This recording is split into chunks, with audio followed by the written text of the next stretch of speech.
Bebasnya Peggy Setiawan dari status tersangka dalam kasus pembunuhan Vina dan Eki memiliki efek domino. Keputusan majelis hakim yang mengabulkan seluruh gugatan pra-peradilan membawa angin segar dari terpidana kasus pembunuhan Vina dan Eki yang saat ini masih ditahan.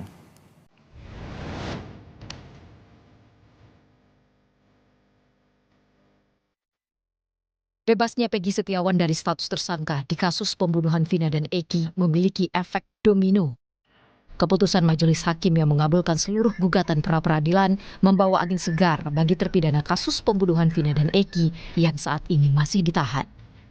Kini, kuasa hukum terpidana kasus pembunuhan Vina kompak mengajukan peninjauan kembali. Kuasa hukum Saka Tatal, terpidana kasus Vina yang telah bebas, menyatakan saat ini telah memiliki 4 novum atau bukti baru. Bukti ini akan jadi dasar mengajukan upaya hukum peninjauan kembali atau PK. Tak hanya mengantongi bukti-bukti baru, kuasa hukum Saka Tatal juga menyiapkan sejumlah saksi ahli dalam sidang yang dijadwalkan berlangsung 24 Juli pekan depan. Itu ada 4 novum yang menggambarkan secara jelas, secara tegas apa sih yang terjadi kondisi yang sebenarnya pada peristiwa 27 Agustus 2016 lalu. Novum itu memang tidak pernah beredar sebelumnya, tidak pernah diperlihatkan sebelumnya, dan tidak pernah ada orang yang mengetahui sebelumnya. Sebelumnya, kuasa hukum 7 terpidana kasus pembunuhan Vina dan Eki, Otto Hasibuan, mengajukan peninjauan kembali. Otto menyebut dengan bebasnya Peggy Setiawan, maka 7 terpidana lainnya yang masih mendekam di penjara juga harus dibebaskan. Menurut Otto, bisa jadi beberapa terpidana dapat dinyatakan tak bersalah lantaran konstruksi hukum yang dibuat Polri dan pengadilan pada kasus yang terjadi 8 tahun silam itu tak berdasar. Kalau demikian halnya, ada 8 yang sudah dihukum. 1 ini katanya Peggy.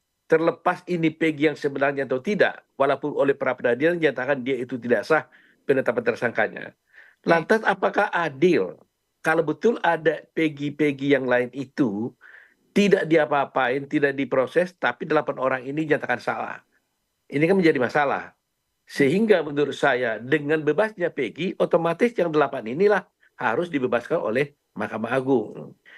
Dikatakan bahwa 11 oranglah yang melakukan pembunuhan ini, di mana ada 3 ternyata sampai sekarang tidak diadili, dan positif oleh polisi dinyatakan 2 orang itu adalah fiktif.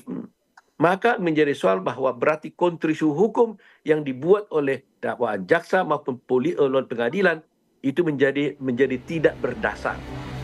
Wakapolri periode 2013-2014, Komjen Purnawirawan Ugroseno mendesak dibentuknya tim gabungan pencari fakta mengungkap kasus tewasnya Vina.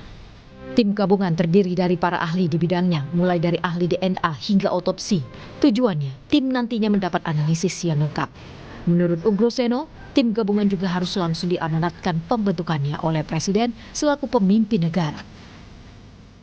Ya, saya bilang dari awal, karena ini kan ada permasalahan dengan Polresta Cirebon dan Polda Jabar, sehingga perlu ada tim gabungan pencari fakta dari pusat supaya ini tidak menimbulkan kecurigaan-kecurigaan. Nah, tim gabungan dari pusat ini terdiri dari berbagai disiplin ilmu, pakar-pakar tadi, dan juga dari lembaga kriminologi UI atau dari RSCM yang biasa melakukan otopsi. Ahli-ahli otopsi ini harus dilibatkan. Jadi kalau kasus seperti ini, masalah nyawa, Presiden harus mengetahui warga negara yang hilang, yang sakit, yang meninggal dan sebagainya, supaya jangan sampai Presiden hanya merintahkan sudah saya sampaikan kepada Kapolri. Kuasa hukum Peggy Setiawan juga mengaku siap membantu keluarga Vina jika menemukan bukti-bukti baru kasus pembunuhan Vina pada 27 Agustus 2016 lalu.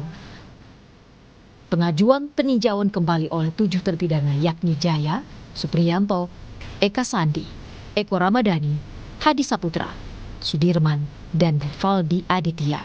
Pengajuan peninjauan kembali oleh para terpidana hanya berselang 3 jam usai Hakim Tunggal Eman Sulaiman menyatakan Peggy Setiawan bebas dari status tersangka. Tim Liputan Kompas TV. Sudah ada jurnalis Kompas TV Muhammad Syahri Ramdan yang sudah bersiap di Pengadilan Negeri Cirebon, Jawa Barat. Syahri, untuk saat ini bahwa sepekan menjelang sidang peninjauan kembali dari terpidana Saka Tatal, lalu siapa saja nantinya saksi dan ahli yang disiapkan dan apakah ketujuh terpidana lainnya juga akan mengajukan dan kapan rencana sidang peninjauan kembali akan dilakukan?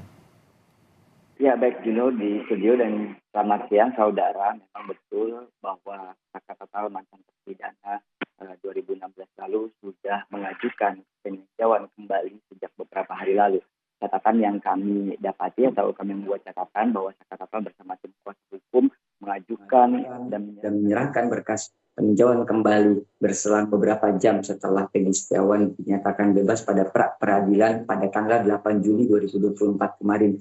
Berselang 2 hari berikutnya, tepatnya pada 10 Juli 2024, tim kuasa hukum Saka Tatal menunjukkan bukti adanya balasan dari Pengadilan Negeri Kota Cirebon yang berisi relas panggilan untuk pemanggilan sidang peninjauan kembali tertanggal Rabu 24 Juli 2024. Informasi ini kami coba cross-check langsung beberapa menit yang lalu di tepat di belakang saya bersama beberapa tim frontliner yang membuka IPP dan sudah terdaftar bukan 3 hakim yang akan menyidangkan pada peninjauan kembali sudah diumumkan, yakni yang pertama adalah Ketua Majelis Hakim Yani Rizka Yunia, kemudian Hakim Anggota Galuh Rahma Esti, dan yang ketiga adalah Hakim Anggota Justisia Permatasari. Sidang peninjauan kembali akan dilakukan dan dimulai pada pukul 10.00 WIB Rabu mendatang. Kami mendapatkan informasi dari tim kuasa hukum Saka Tatal bahwa mereka juga sudah menyiapkan sejumlah novum yang memastikan bahwa Saka Tatal tidak terlibat dan ini merupakan salah tangkap dan tentunya dugaan ada rekayasa yang dilakukan dan terjadi pada tahun 2016 lalu. Novum tersebut akan diperkuat dengan beberapa saksi-saksi, begitu juga dengan ahli-ahli yang sudah disiapkan oleh tim kuasa hukum Saka Tatal. Beberapa di antaranya adalah saksi dan ahli dari tim digital forensik yang informasinya akan membedah novum yang berbentuk gambar atau foto yang memang itu belum dimiliki oleh siapapun dan hanya dimiliki tim kuasa hukum Saka Tatal yang akan membuka terang benderang kasus ini.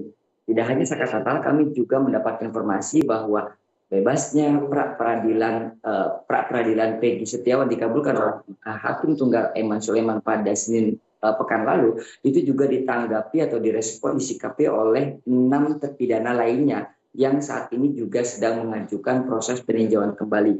Mereka berusaha untuk memperjuangkan dan mengemukakan beberapa bukti-bukti sekaligus saksi-saksi berjuga dengan ahli-ahli yang akan dihadirkan dalam peninjauan kembali. Namun pada 6 terpidana lainnya, kami masih belum mendapatkan informasi secara lebih lanjut kapan persidangan akan dimulai dan seperti apa teknisnya. Kami masih berusaha untuk mencari informasi tersebut. Juno.